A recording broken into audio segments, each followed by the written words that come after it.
donc voilà suñu invité Imam Konté la Salma ma bàyyi la nga sekk ak moom waxtaan bu yaatu. Merci Khady ñu ngi dalal encore une fois Imam Konté sur le plateau donc Imam comme ni ko ñëpp xamee rek jamono ji ñu daal di nemmeeku benn actualité ñeel Wally Ballago Seck ak coowal LGBT bi est-ce que ñu gis la it récemment nga génn biral ci ay kàddu est-ce que mën nga ñëwaat ci kàddu yooyu li ak yan contexte nga ko waxee woon. waaw c'est vrai actualité bi loolu la nekk di feeñal te je pense que lu jar mu nekk la actualité parce que vraiment question de fond la c'est une question de société bu am importance pour l'avenir du pays te débat bi xëy na Sénégalais yi ñoom lu ne dañ koo ragal bëgguñoo xam dara bëgguñu xóotal dara loolu baaxul ci réew parce que lii ñuy débattre fii yeneen réew yi ñu ngi koy débattre di ci waxtaan di ci def ay loi di ci créer ay association di coow boo ci waxtaanul nag teel a xam lan nga ci bëgg keneen ku ci waxtaan ba xóotal ko ba am ay stratégie bu ñëwee imposer la li mu bëgg moom moo ñu nar a dal moo tax man ma bokk ci ñi nga xam ne dama gis ne question LGBT bi au-delà de Wally Seck damay wax ne dama nekk acteur boo xam ne damay xeex clairement li nga xam ni LGBT moom la bëgg ci àddina bi bëgg ko ci réew yi bëgg ko ci Sénégal képp koo xam ne nag muy Wally Seck muy keneen koo xam ne dama gis ne am na loo laal ci ñoom loo jege ci seen i mbir rek danaa la cibler ba nga wax lu leer ci ndax da nga ànd ak ñoom wala déet kon loolu mooy sama position ce matin rek post bi ma def Facebook ñan laa dal ci seen kaw les chancelleries occidentales à Dakar en disant que ñoom ñëpp ils ont un projet LGBT man toog naa waxtaan ak député ambassade Pays-Bas invité na leen ne leen loolu dafa war a jàll Canada la même chose ak ñeneen donc question bi dépassé na benn artiste wala benn personne donc communauté LGBT li ñu bëgg mu dox ci àddina bi àndul ak l'islam te Sénégal l'islam daf fay am doole marqué suñu identité kon lu fi ñëw bëgg a delloo ginnaaw l'islam ci suñu njaboot ci suñuy jikko nar a dugal ci constitution bi ay loi yoo xam ne day am implication yu graaw ci société bi ñun imam yi suñu devoir la ñu taxaw attirer attention sénégalais yi ak sénégalaises yi ne leen attention lii danger la ku comprendre nga ku comprendrewul nga laajte te nga jël position. voilà li nga xamante ni mooy di valeur islamique yi ngeen di défendre mais gis nañu Wally Ballago Seck ak ay waajuram wala sax ñi nga xamante ni ñoo di ay avocat wam ni daal di nañ lay nag adressé li nga xamante ni moo di benn citation directe nga war a wuyu ji le 28 août. ñi nga xamante ni nag ñoo di ay avocat ñu ngi lay reprocher le fait que lan moo tax ba affaire bi lay amee woowoo ko def ñenn ñi nga xamante ni comme ñu ci mel ni Mame Makhtar Gueye Jamra moom woote na directement laajte lan moo tax mu daal di sol t-shirt boobu donc yow lan moo tax defoo lu ni mel ak naka nga gisee plainte bi nga xam ne déposé nañu ko. bon li may njëkk a wax mooy amul kenn koo xam ni moo may wax lu ma war a def man du ma leen wax ñoom li ñu war a def ñoom bu ñuy tëgg seen musique def seen concert di gisante dañ may laaj man. ñoom mës na ñëw laaj ma lu islam wax ci li ñuy def ñoom ba léegi man ma war a di leen laaj wala di leen woo et cetera déedéet ñun ay leader d'opinion lañ ay guide lañu dañu am message boo xam dañ koy joxe te message boo suñ koy joxee duñ ci tàggu kenn wala woo kenn ba waxtaan ak moom ba pare doo ko d'ailleurs soo ko defee doo mës a wax dëgg y aura une raison yu tax doo wax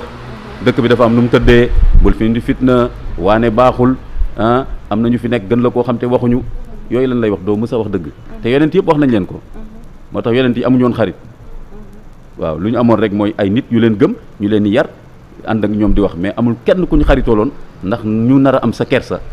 wala borom alal bu leen jox ba tëj seen gémmin wala pouvoir bu ñu ragal ba duñu wax yonent yi meluñu woon noonu parce que message bi ñu waroon wax dafa war a nekk une voix indépendante pour la vérité ku bëgg a jël nga jël ku bëggul jël nga bañ a jël mais warul am benn yoon benn facteur bu ñu may jéem a opposé en disant que oui da nga waroon def lii parce que man ñoom waxuma leen li ñu war a def dama leen wax ne dëkk bi nii la tëddee Sénégal valeurs yi moo fi nekk lii ngeen di def wala li ngeen di wax àndul ak valeurs yooyu duñ leen seetaan ci loolu beneen bi mooy que mën naa leen répondre ñoom ñiy wax loolu avocat bi am na benn procédure bu ñuy wax interpellation nu mu tuddati fàtte naa terme juridique bi mais amoon na possibilité avocat bi mënoon na ma envoyer benn sommation interpellative xam nga loolu aussi mooy lan mooy que ni mënoon na ma envoyer benn papier pour me demander est-ce que Imam Kanté est-ce que vous confirmez que ni yaa wax lii wala def lii en ce moment waxtaan am bu ma ko jotee ma tontu ko te defu ko kon loolu du dëgg ci ñoom kon ñiy wax naan affaire wéy dafa waroon waxtaan ak ñun bu doon dëgg ci ñoom te defuñu ko à mon encontre famille yëm man kilifa laa damay jiite jumaa di jiite jullit yi su fekkee dégg nañ ma imam ma wax dara lu leen neexul nañ wut sama numéro ñëw sama jàkka ne ma imam nga baal ñu de ñun de da nga wax loo xam ci suñu njaboot daf ñoo jaaxal parce que loolu du suñu jikko xëy na da nga juum du ma dof kon mën naa génnaat daal ne kon de ni ma ko déggee woon du noonu nangam mais ñoom defuñu ko dañu génn au contraire wax yu ñaaw moo xam ci réew mi moo xam ci man kon nag ñooñu jàpp naa ni c'est pas sincère que ñu may reprocher loo xam ñoom seen bopp jëfewuñ ko. dëgg la imam mais aussi gis nañ ni daal dinañ lay adressé li nga xamante ne moo di benn citation directe mais bu ñu demee boo leen demee fi nga xamante ne fa la mbaxane doonee benn dafa mel ni wàllum preuve la ñuy gën a jox li nga xamante ne moo di importance certes imam nga mais soo demee foofu da ngay dem en tant que Amadou Makhtar léegi est-ce que pare nga tey ji am nga les outils nécessaires pour boo demee mën a jàkkaarloo ko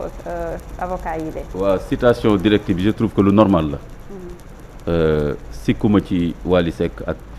avocat am sikkuma leen parce que procédure bu normal bu suñu loi ak suñu réglementation prévoir la utiliser su fekkee dafa jàpp ne effectivement dama ko tooñ mu def lii sikkuma ko ci je lui reproche rien ci procédure bi xëy na man tamit su ma nit defee loolu ma def boobu procédure te ñàkkul tamit man mën naa def procédure boobu aussi contre moom ak avocat am parce que man gis naa ni waxloo nañ ma lu ma waxul bëgg ma def looloo xam ni defuma ko kon procédure pour procédure léegi nag li ci des mooy que affaire dem wuyu ji yoon je ne suis pas au-dessus de la loi je suis légaliste bis bu ñu fa waree daje ñu daje fa la preuve mooy dama jot citation directe rek publier ko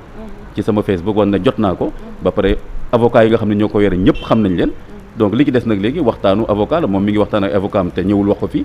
man tamit maa ngi waxtaan ak samay avocat donc bu ñu eggee fi nga xam ne nag fa la ñu war a génnee lépp mu leer boobaa nit ñi danañ xam lan laa dikkee daal ak nan laa ñëwee ak lan laa indi. par rapport aux excuses publiques yi nga xamante ne ay jegeñaaleem ñu ngi koy sàkku ci yow. kooku moom bu ñu ko xalaat sax ah d'accord c'était la question. excuse publique boo ko defee day wane ni kon yaa tooñ. tooñu ma. bay excusé wu. ñaareel ba tamit affaire médiation yi ñu wax yëpp tamit c'est de la poudre aux yeux. demandé wu ma kenn def médiation ku ngeen dégg ma naan mi ngi def médiation ci suuf xam nga lu nekk ku nekk daf ciy jox rôle boppam man dama bëgg tam nit ñi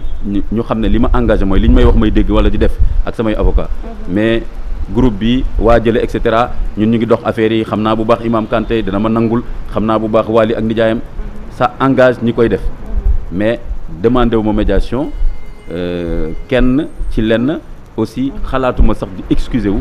parce que tooñu ma je suis du bon côté de l'histoire du Sénégal de son identité musulmane et de la lutte contre les valeurs LGBT gisuma lu tax ma war a excusé wu. Salma j'ai une petite question par rapport à lutte bi nga xamante ne moom ngeen di def contre waa LGBT est-ce que lutte bi gënul woon pousser maanaam ngeen bañ ko juste accentuer c'est une bonne chose hein je dis pas le contraire ci ni nga xamante ne ñoo di influenceurs yi puisque jeunes yi ñoom la ñuy topp mais est-ce que mënul woon gën a pousser c'est-à-dire dem ba ci ñi nga xamante ne ñoom ñoo ñu jiite suñu état suñu gouvernement ñi nga xamante ne peut-être ils ont un peu les mains liées tey ragal nañu bu ñu ci àddoo sax bu subaa ñun ñi nga xamante ne ñoo nekk ci suuf duñu lekk wala bu weer bi deewee duñ ñu fay salaire. ah yow nag comprendre nga affaire bi nag. autre chose. kon question bi c'est très sérieux. c'est très vous voyez sérieux. que dépassé na kii. mais moo tax ma ne la c'est bien que mu nekk actualité. voilà leneen c'est la question de notre souveraineté qui se même pose. question moo di lan moo tax yéen imam yi yéen nitu diine yi ngeen di bàyyi ay loo xamante ne ay signes wala ay emblèmes yoo xamante ne yàlla suñu borom moom moo ko moom c'est des phénomènes naturels lu ci mel ni arc-en-ciel. ñoom ñu jël ko bëgg ko def seen moomeelu bopp alors que du lu nit créé yàlla moom moo ko moom donc c'est une chose boo xamante ne ñun ñëpp peut-être ñun ñoo ko war a bokk c'est des gens qui s'amusent à jël emblème boo xamante ne bu yàlla suñu borom bu moom la ñun ñëpp ñu war ko bokk kii jël lii ne franc-maçon yi man maa ko moom kële jël lële ne man borom ñaari tur yi man maa ko moom keneen leneen ak leneen finalement bu ñu leen ko bàyyee est-ce que du nekk comme si dañu leen ko nangul un peu. alors comme si ñu def c'est normal question yu bëri nga posé yu am importance bu ci nekk doy na tem mais kon ma cabaxal si tuuti bu njëkk bi mooy comme li nga wax ñun nitu diine yi imaam yi lan lañ def souvent je trouve que dañuy xeebal trop li ñuy def te yàlla xam ne ñu ngi def lu bëree bëri ci sensibilisation ci waxtaan ci bind ci xutba ñu ngi passé suñuy valeur télé yi am na ñu bëri yoo xam ne dañu gis ne oustaz dañoo bëri wax aaya bu nekk firi nañ ko xadis bu nekk firi nañ ko mu des nag nit ñi lan la ñuy dégg ak lan la ñuy def ci question boobu déjà le fait que l'islam nekk fi mooy wane ni nitu diine yi liggéey nañ depuis 10 siècles islam mi ngi Sénégal bëri na force yu fi jaar pour jëlee woon ko fi foofu ngay comprendre histoire Serigne Touba El Hadj Malick xeex bi ñu doon xeex ak système tubaab moo doon ban xeex mooy que identité musulmane samp fi te gagné nañ ko mais au prix fort fan lañ jaar pour ñun ñu mën a nekk jullit tey il faut jamais oublier ça. beneen bi mooy que boo xoolee référendum bi passé bi ñuy waxee nouveau droit yi ñan ñoo jóg association islamique yi ak imam yi ñoo jóg ñeneen jóguñu ba laaj gouvernement bi na leeral lu mu bëgg a def foofu ba ñu leeral ne xaaduñu wax lu mel noonu ñi imam yi ñoo jóg ñun ñoo jóg ak association islamique yi. Macky Sall bi muy recevoir Obama kan moo ko fital je crois que moom ci boppam rek mënoon na résister dafa sentir ne yàlla peuple derrière imam yi def sortie yëpp ne ko bul wax de bu fi wax ne loolu mën na fi am mu ne ko loolu suñu réew mënu fee dugg benn individu ci àdduna bi ñemewul taxaw ak Obama ne ko man maa bañ en tant que individu. non seen liggéey moom natable wuñ ko mais man merveille yu nature yi ñuy jël di ko def seen moomelu bopp te kenn di ci wax. loolu moo non loolu am na ñaari affaire bu njëkk bi mooy mënoo ci dara parce que effectivement nature bi ñëpp ko bokk. voilà kon nature bi c'est pas une propriété privée. kon mënoo ci dara bu fekkoon sa propriété privée la ñu jël ko nga wax la preuve d'ailleurs gisoo publicité wala na ngeen ko xamee su ma jëloon fi benn affaire kii léegi ngir kooku daal ne xam nga lan plagiat nangam.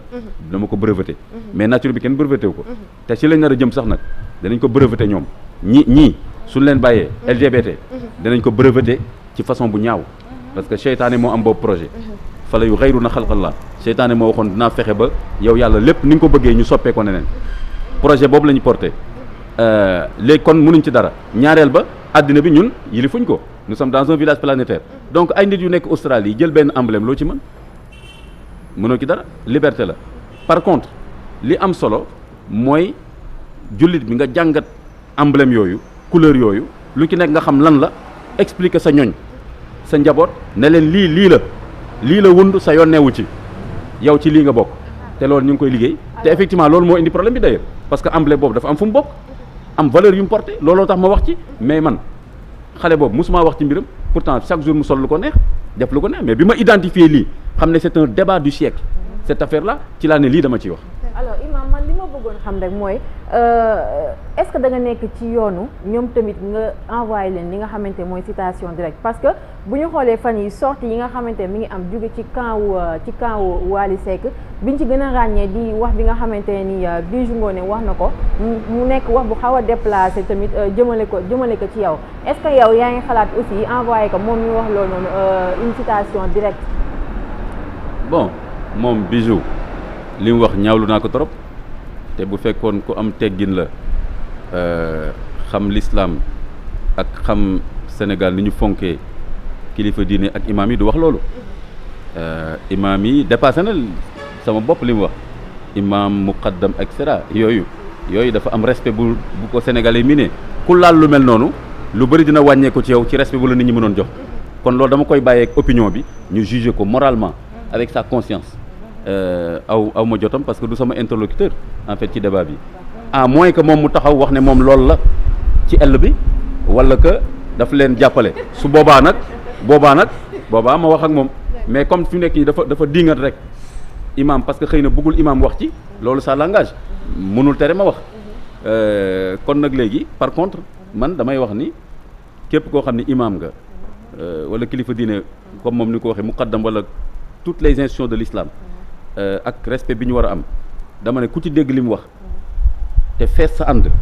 kooku warul woote dara këram nga dem fa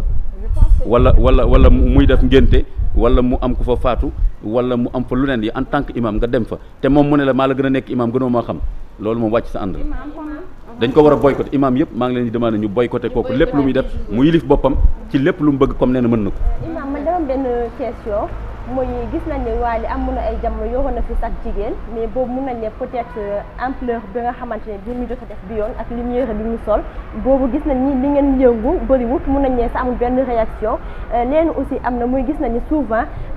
borom ñaar tuur yi ak franc-maçon yi dañu ne ñoom ñooy mun a jiite réew ñoom ñooy borom xaalis yi benn instant mun nañ ne génération bi xale yëpp loolu lañ dugal seen bopp est-ce que yéen aussi yéen a ngi def seen rôle parce que mun nañ ne ñu ci bëri actuellement dañoo gëm ni tant que bokkoo ci kuréel franc-maçon yi mënoo jiite réew waaye aussi tant que nekk ko boobu ñaar tuur yi mënoo yor xaalis. mais loolu dëgg la lobby boobu ñuy wax dëgg la parce que li koy prouver mooy que en général ku bokk ci yooyu du nekk baadoola de c'est rare nga gis ku bokk ci yooyu nekk ku ndóol ku amul ndombo tànk nekkul kilifa ci ay entreprise ak yooyu xanaa muy doog a dugg xanaa muy doog a dugg waaye bañ ko ñaari at rek di nga gis parce que ñoom dañu am réseau mondial mais loolu c'est prouvé ñoom sax nëbbuñu ko comme ni ma la waxee tey ji bu amee ay ambassade yuy convoqué suñu député naan leen na lii jàll ci réew mi loolu koy doy na réseau parce que ambassade boobu day financer ay ONG sur le plan national jël Oxfam mais Oxfam c'est une fédération mondiale attention Oxfam li nekk fii lu tuuti la Oxfam budget moo ëpp budget ay pays africains donc c'est une fédération mondiale d'association financée par ñoo xam ni sax am na ñoo xam ak ñoo xamul ñi leen financé dëgg sax mënoo ko xam boo ko toppoon ba topp boo moytul da ngay fekk Iblis sax mu toog di génne xaalis di joxe. est-ce que jotul kon ngeen poussé ñi nga xamante ne ñoo di autorité étatique yi ngir ñu daal di jël ay mesures jëm ci lu ni mel parce que du Oxfam kese ONG yi bëri nañ fi association yi bëri nañ fi ambassades yi bëri nañ fi donc dañuy am ay agenda caché wala ay cadeau yoo xamante ni te nit ñi duñ ko comprendre alors que ci biir mu ngi undu leneen est-ce que tey jotul tey jii ñi nga xamante ne ñoo di autorité étatique yi jël ay mesures par rapport à ça bu fekkente ni ñoom aussi jëluñu seen ay responsabilités parce que comme lu ñuy wax rek ku la abal bët moo lay wax fi ngay xool yéen aussi ngeen poussé leen pour ñu mën a nag réagir ci phénomène waaw boo gisee sama post Facebook ce matin dama ne que les chancelleries occidentales arrêtent ma développé daal ne ñoom ñoo am agenda boobu c'est même pas caché pour ñoom comme ne la Pays-Bas Canada en particulier ils ont un agenda très clair sur la promotion de LGBT bu ngeen leen demoon def seen interview ngeen dem laaj leen dinañ la ko wax waaw parce que ñoom loolu duñ ci fenn agenda la bu am budget association buñ convoqué ci financement dinañ la wax ne ligne bi il faut nga góorgóorlu ci am na association yoo xam ni lu tax duñ leen jox seen fonds parce que dañ naan non lii ñun duñ ko def kooku man toog naa ak ay association yu ma ko wax yu ma wax ne amoon nañ benn financement fii ak fi ñu ne leen bii duñ ko def ñu ne leen comme loolu la fi mu nekk ni mënuñ leen financer même pour yeneen activités yi nga xam ni c'est utile kon loolu daf leen jaral dara ngëm-ngëm la léegi nag ñun suñu rôle ñu ngi koy def suñu kéem kattan par exemple xoolal loge maçonnique yi ak kii c'est vrai ñoom jeunes yi ñu ngi fay jublu lu tax c'est pas parce que dañ ko gëm dëgg tey jii ay jeunes garçons sénégalais yu bëri li ñu leen yar ak li ñu bëgg mooy lan mooy tekki dara takk soxna ci yoon am njaboot loolu la ñu bëgg kon ñooñu buñ jékki-jékki rek ñoom ñëpp di nekk ay góor jigéen yàlla na ma yàlla ba loolu c'est pas rationnel ça veut dire que am na leneen lu mu wund sax xaalis loge maçonnique yi tamit ku xam l'islam bind naa benn article ne est-ce que la maçonnerie est compatible avec l'islam ma démontrer clairement que c'est pas compatible kon ku fa dugg na nga xam ne da ngay teg sa l'islam ci buntu bi mën a dugg kon ñi fa dugg xam nañ ne àddina moo leen fa dugal mais mënuñ faa dugg ba pare conserver islam li mu bëgg mais aussi mënoo ne tamit islamologue nga wala yow da ngay défendre li nga xamante ni moo di valeur islamique yi ba pare nga nangu liggéey ak yenn ONG yi ba yenn daan yi xëy na fekk la ci après retourné wu ne man d'accorduma woon ak yenn pratique yi nga xamante ni ñoom moom la ñuy doon doxee ci kaawu Elimane Kane parce que Oxfam quoi qu'on puisse dire même soo xamul carrément li nga xamante ne moo leen tax a jóg xëy na li nga ci am benn njortu ci seen i doxalin ak li nga xam ne moo leen tax a jóg fii ci Sénégal bon parce que liggéey ak moom ba fexe am ay daan yoo xamante ni fekk na la ci après nga taxawaat ne d'accord ma woon ci seen doxalin. waaw est-ce que noonu la demee de toute façon ñoom dañuy am agenda caché donc am na loo xam ne duñ la ko wax nii au départ buñ lay recruter tam duñ la ko wax CV la ñuy xool te xam nga seen CV bu ñu xoolee si CV say compétences Elimane Kane comme sociologue def ni ñu ne mën nañ ko jël mais ce qui est sûr mooy que Elimane Kane ba mu fay dugg kenn newu ko ni. Est-ce que di nga mën a liggéey pour LGBT ça c'est clair maintenant léegi nag booy liggéey di avancer ba mu yàgg ñu commencer et loolu c'est normal même bu dul affaire LGBT da ngay dugg ci benn liggéey ba mu yàgg ñu lay jox ay yeneen activité nangam kon je ne pense pas que Elimane Kane au départ mu xam ne loolu mooy agenda voilà et maintenant aussi Elimane Kane lettre boobu moom il a différencié entre problème professionnel bi mu am ak ñoom le fait que mu doon défendre affaire bonne gouvernance ak problème mu LGBT problème LGBT bi benn lettre la love letter xam nga nit ñi demuñu Oxfam pour lovante foofu loo nañ bàyyi ko nekk nga gérer sa lovante quoi bon voilà léegi donc bu ñëwee di ñu ne léegi love bi nii la alors moom loolu moo ko choqué ak ñeneen léegi sorti Oxfam yëpp dafay wane ni ñoom effectivement loolu agenda caché la woon parce que ñu ngi naan non lettre bi Oxfam bindu ko beneen groupe moo ko bind mais bu dee beneen groupe moo ko bind ñoom ñoo ko bàyyi mu circuler dans le monde entier dans tous les emails des travailleurs donc Elimane Kane il s'est dit en ce moment donné je ne peux plus assumer ça par rapport à mon identité musulmane et il n'est pas seul d'ailleurs am na keneen ak ñeneen dans le monde yoo xam ne dañoo ñemewul wax et du rek Oxfam moo tax sama post Facebook ce matin dama ni il n'est pas question au Sénégal que mu am benn sénégalais wala benn sénégalaise boo xam ni war na liggéey fenn ci ONG wala ci institution internationale yi ñu koy def benn harcèlement wala benn propagande LGBT ñii liir loolu xam nañ baax damay wax xam nañ am na ñu bëri ñoo xam ni ñu ngi ci loolu te ñemewuñ wax am na ay nit yu may wax ne waay man c'est vrai que mës naa dem fële ñu ne ma lii ak lii man dama mujj daw ak yu mel noonu léegi dama bëgg nag ay daw ak ay làqatoog man bokkuma ci mu jeex ñu poser problème bi clairement xam ne Sénégal bëgguñ fi lii ku fi ñëw na nga respecter valeurs yooyu mu jeex. mais yéen ni ngeen nekkee ci jamono jii di dëgëral combat bi am ñu bari ñoo xamante ne ñu ngi leen ci rejoindre noonu la leen également ñi borom ñaari tur yi di défier parce que gis nañ ci week-end bi ay vidéo yoo xam ne ñoom ñu ngi koy def di fësal le fait que dañuy jàppale Wally Ballago Seck ñenn ñi même di dem ba am ñuy wax ni que am na ci ñoo xamante ne t-shirt boobu commandé nañ ci yu bari et que en fait ñu ngi leen di défier ku ci nekk à sa manière donc est-ce que combat bi dina yomb sachant que autorités yi ñu ngi ci ak mutisme boo xamante ne on comprend même pas lan moo tax ñu nopp ci nii mais également kilifa diine yi muy xalif généraux ci suñu këru diine yi également fi mu ne enfin on s'attendait à ce que ku ci nekk wax ci mais ba léegi dégguñu leen ci. waaw man li may wax mi pour affaire soutien boobu ngay wax d'abord mënuñ ci dara parce qu'on est dans un pays de liberté ñi koy def dañuy làqatu di ko def fii wala ñu def ay vidéo te nekkuñu fii même à ma connaissance li ma mujjee dégg mooy que même site LGBT bu Sénégal gouvernement bi bloqué na ko il paraît ça veut dire que kon te normalement dañ ko war a bloqué parce que loi bi dafa interdire loolu tey jii am na waxuma la sax terrorisme mais boo amoon benn site terroriste xaw ma lan apologie au terrorisme rek nga wax luy xaw a niru loolu sax ñu jàpp la waaw kon nag gisuma tam tolérance bu ñu war a am par rapport loo xam ne tamit constitution bi daf ko tere mais man question bu intéressante bi may poser sama bopp mooy que ñooñu ku ñu jàppale seetal sa bopp ñooñu lu tax duñu ma jàppale man kon waaw ku ñu jàppale seetal sa bopp war ngaa tiit donc man question boobu laay poser donc loolu ça veut dire y a des indices en tout cas man jàppale wuñu ma kon ñoom ku ñu jàppale ba tudd la te loolu am na ñëpp xam ngeen li ma bëgg a wax jàppale la félicité la te neewoo bugguma seen félicitation dem leen ma dem kooku parce que man su doon man sur le champ ma wax ko kon ku nekk yaay seet ñii say sympathisants bon sinon ñun tamit bàyyiwuñu leen ak réseaux sociaux yi de xoolal fi mu nekk nii ñun tam ñu ngi doxal di dérouler suñu agenda donc et on va aller jusqu'au bout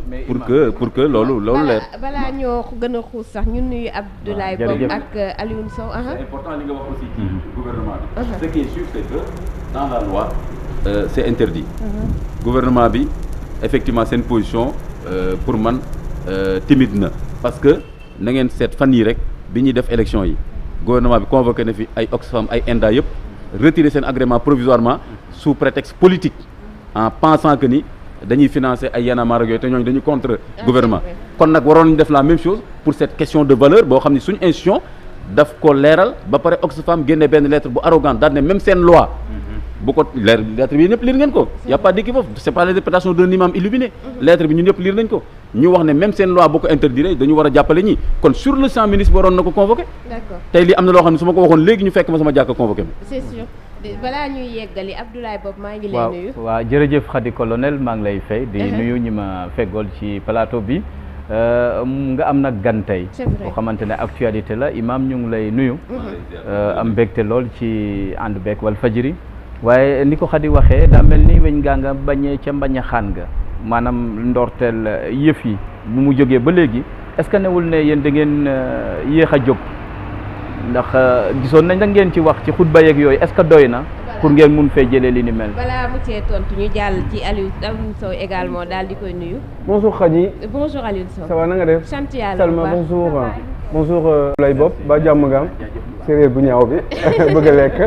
imam ñu ngi lay ziar bu wér a wér yàlla nga fi yàgg te wér barke borom Tuubaa voilà gis nañ sa liggéey ñu ngi leen di sant di leen gërëm voilà on va tout à l'heure beaucoup parler de l'actualité donc balaa muy ñëw sax ci question Abdoulaye Bob parce que am na bu ma jeexalee je pense jotu ci tontu mooy le fait que est-ce qu'on peut s'attendre à ce que yéen ngeen sol seen daal dem ci xalif généraux këru diine yu ci nekk parce que ñoom également nekk nañ ñoo xam ne bu ñu waxee Sénégal ñëpp leen di déglu yàgg nañ ko def te ñu ngi ci pour que kaas yi yàgg nañ ko def xam nga maa ngi lay fàttali ne déjà depuis référendum ba ñu waxee les nouveaux droits mais ñan ñoo jógoon c'est pas des associations simples laïques ni les partis politiques association islamique yi ñoo jóg wax ba président Macky Sall xam ne lii dafa war a def face à Obama donc loolu c'est important aussi en général ñun suñu association ak yëpp bu ñuy dem seeti xalif yeeg yooyu en général c'est informel duñ ko wax mais waxtaan bi tous les jours ñu ngi jokkoo parce que benn kuréel bi la ñooñu yar ñuy jàngalante et cetera donc kooku moom tous les jours lu ñu yëg ak lu ñu yëgul mi ngi am donc day ñëwaale ci question boobu yéexuñu jóg yàgg nañ jóg déjà jóg bu njëkk bi mooy jàngale l'islam tous les jours mais sëriñ bi yow su ma la nee mbiru góor jigéen mbiru nangam ak nangam islam araamal na ko araamal na njaaloo comme li ma wax léegi soxna si ma ne ko chaque jour ustaas yi wax bañ ne dañoo bëri wax firi nañ aaya boobu laa taqrabu zina firi nañ nangam wax hadis yi mais kon déjà yow wax nañ la léegi suñ la waxee loolu àddina jaral la nga ne ko fa ñukk après nga daw ba mu yàgg nga naan non imaam yi dañuy yéex a jóg fekk imaam yi wax nañ bu yàgg tous les jours ñu wax lan moo war a nekk comportement moral jullit que ni modèle familial ci l'islam mooy jëkkër jabar ak doom tous les jours xool leen waxtaan yi ngeen di def yëpp di invité ay oustaz toujours dañuy réaffirmer ce modèle là mais yéen tam li ngeen bëgg na oustaz yi wax nañ li ñu mën de imam beneen stratégie amul à part boobu si ñu ngi continuer rassemblement aussi gouvernement bi dañ leen ni interpeller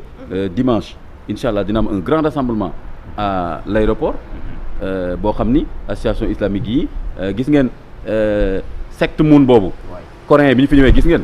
voilà ñun ñu ngi jóg de xaw ma da ngeen ko lu suivre xaw ma ñu ngi jóg de donc secte boobu bi mu fi ñëwee gis nga mobilisation bi amoon ba kooku doon wax ni kilifa diine la sax te bokk ñu feeñal ko ne ko attention mu commencé dugg na fii jaar na fii kon ñu ngi jóg su ko defee dinañ def un grand rassemblement le dimanche boo xam ni li ci war a topp yëpp ak message yi ñu war a joxe dinañ ko joxe di nga gis kilifa diine yi ak seen représentant dinañ ñëw joxe seen message maa ngi fàttaliku Abdou Aziz Sy affaire franc-maçon yi ngeen di wax nii à l'aéroport dans les années 80 mais dafa ñëw moo di dafa wax bay jooy bis boobu maa ngi toog daal ne képp ku ngeen xam ci ñooñu bu leen ko may jabar bu mu nekk imam bu mu dugg ci jàkk yi extra dafa wax bay jooy jour boobu kon kooku su waxee waxal na l'islam bi yëpp Sénégal donc jóg nañ ñu ngi def suñu stratégie ñu ngi interpeller gouvernement bi bon on est quand même aussi dans un pays démocratique et cetera dafa am ay procédures légales yoo xam ni soo bëggee respecter yooyu procédure noonu ngay def ñun nag du ñu def comme ñenn ñi nga xam ni bu ñu bëggee ñu jël ay xeer toj yàq wax lu leen neex ñun du ñu doxalee noonu nañu imam Massamba Diop di ko wax pour dire que bu Wally retiré wu plainte bi mu la déposé rek dina ko publier. bon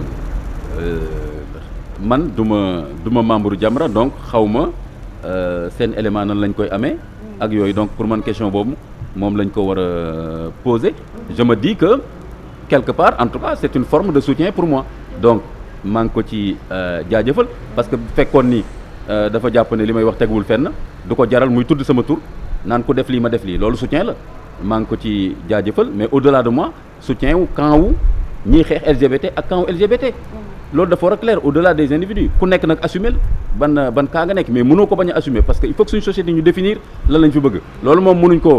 ko ñàkk def parce que dans tous les pays du monde dañuy définir modèle social bi ñu bëgg def loi yu koy protéger Sénégal daf ko war a def aussi ñi nekk ci leneen nañ ko wax waa LGBT nañ ñëw fii wax ne dañu bëgg Sénégal góor jigéen tagan fii lépp ñu identifier leen ñu tam ñu leen bëgguñ ko mu nekk débat mais agenda caché ndax nit ñi jël suñu njaboot suñu xale yu góor suñu xale yu jigéen leen tàmmal xaalis pour leen dugal ci loolu duñ ko nangu te loolu on va combattre jusqu'au bout pour que loolu bañ fi am. J'aimerais également savoir nan nga gisee imam sorti wu Thione Seck par rapport à coow li nga xamante ne moom moo am yëpp.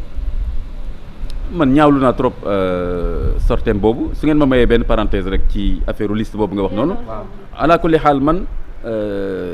du ma tudd nit ne nii la mel lu dul moom mu tuddal ko boppam parce que loolu la ma lislaam jàngal ku ñëw ne man nii laa dañ ko koy nangul bu fekkee xale mu wér na mu ànd ak sagoom parce que c'est une preuve boo xam ne moo ko defal boppam mais sinon charia mayu ma xool nit nii rek daal ne nangam la moo tax mosuma ko wax te d'ailleurs mosuma ko wax kenn donc kon loolu du ma engagé ñooñu nag nga xam ni peut-être dañ leen a xamee loolu xëy na ñoom en un moment donné ñoo présenté wu comme ça bu boobaa bu loolu feeñee ñoom ñu assumé wu. question bi nga wax. par rapport à la sortie de Thione Seck. bon dama ko ñaawlu parce que mooy comme li ma wax léegi mooy que ni Thione man dama doon déglu ay woy moom Ndiaga Mbaye marqué nañ ma. su nekk nii maa ngi seet yenn chanson mi nga xam ni ça c'était les valeurs qu'il chantait pour ma génne leen génne texte yi génnewaat ko daal ne ma ne ko dellu sil ci lii. lii lañ la xamee woon. am nga nattu fu nekk nii dama jàpp ne ci nattu la nekk amul kenn ku rafetlu sorteem bi du man rek. waaw parce que li mu wax ñu ne ko am na imam bu jox mu ne affaire am la loolu kenn yaru ko ci moom. li ma wóor mooy kenn yaru ko ci li ma wóor mooy këram depuis bi mu nekkee xale dañ ko yar ci respecter kilifa diine yi ak imam yi ba nga xam ne bu ñu waxee lu la neexul sax am na nooy def waaye doo taxaw en public naan affaire am la journaliste bi ma laajee mu ne ma coon nee na sa affaire la loo ci tontu dama ko ne waaw dama ko affaire moo tax ma wax ci mais man dama ko wax lu ñaaw dama ko ne dama ko affaire moo tax ma wax ci parce que affaire publique la affaire imam la loolu laa ko tontu mais du ma fa nekk naan ko yow tamit sa affaire la déedéet. bépp waajur bu bëgg a xam nag Wally ci ñooñu la bokk loolu wala da koy booleeg rek sa doom bu jigéen. loolu wax bu ñaaw la wax bu ñaaw la parce que pour man peuple sénégalais yëpp waroon nañu ko def citation directe pour propos impudique mi ngi ci loi bi de am na man maa ngi préparé sama dossier di bu leen xam bagage yi may génne après de incha allah ah mais bon lu mu laaj rek laay génne ah parce que pour man d'abord je combats pour un modèle de société au Sénégal boo xam ne dama bëgg ñu discuter am benn consensus mais wax bi mu wax ñaaw na du waxu kilifa parce que bi nga xamee ni loolu am na wax naa ko benn waay ñoom ñu ngi may reproché naan woy dama waroon jege leen wax leen mais moom mënoon na wax ne wutal leen ma numéro téléphone boobu comme imam la kilifa la imam du kuy dox ci mbedd mi nii rek dañ koo jox muy jiite communauté ñëpp xam nañ ni maa ngi Point E mu wër sama numéro woo ma ne ma dama la soxla bu ñëwee toog mu ne ma xëy na sama doom da nga dégg ci moom loo xam ne yaruma ko wala mu juum mais lii ak lii boobaa man danaa xam nu may waxee mais defu ko kon ça veut dire que bëgg koon def te pourtant Sénégal dëkku waxtaan la ah kon nag loolu ak li mu wax suñu doomi jigéen ñi du loolu lañ bëgg ñu koy wax moom fi mu wax xëy na moo xam ne dañ fay yóbbu ay xale yu jigéen man xaw ma loolu man foofu dem naa fa ay séminaire ak yooyu loolu laa fa xam ñi xam fu ñuy yóbbu ay xale yu jigéen pour def fa yenn yi ñoom ñoo xam loolu mais du wax bu rafet c'est des propos impudiques dangereux pour notre pour nos filles moo tax d'ailleurs association famille def nañ sorti am na suñu def sorti condamné ko bien sûr je m'attendais vraiment quand même à ça parce que am na ñeneen ñu fi wax lu gën a moins grave ci jigéen ñi dal seen kaw je suis pas contre jigéen ñi nañ protéger seen dignité je suis d'accord bu leen kenn yëpp bon loolu daal laa ci mën a wax man daal je pense qu'il va se ressaisir parce que griots yi de façon générale bokk na ci seen mission ñoom c'était des gardiens des valeurs ñoom ñooy way les valeurs ñoom ñooy way ngor kii kon fi nekk nii man su ma toogoon ak moom wax ma yey ko day yomb lool parce que dama koy delloo rek ci nga xam ne mooy vraie fonction griot c'est aussi une fonction de gardien des valeurs traditionnelles et religieuses c'est vrai d'ailleurs ñu ngi gis ni sax Wally Seck ñu jeexalee ko foofu voilà dañu ak Wally Seck ak Thione Ballago Seck fas yéene nañoo amal jotaay ak taskatu xabaar yi ci tey ji bu 17h jotee est-ce que bu ñu jéggaloo ñi nga xamante ne ñoo di peuple sénégalais ak religieux yi génn wax du changer un peu tournure mbir mi leen man de maa ngi espérer loolu am maa leen koy souhaiter di leen ko ñaanal mooy que ñu def benn sortie excusé wu ci erreur yi ñu def ci seen communication ak yenn messages yi nga xam ni mën naa tax nit ñi interpréter ko comme étant propagande LGBT su ko defee loolu dina tax nit ñi xam ne kon lii ñoom takkuñ ci bëgguñ koo jàppale on n'avait pas compris te que ñoom tam ñu wax ne ils ont compris pourquoi imam yi jóg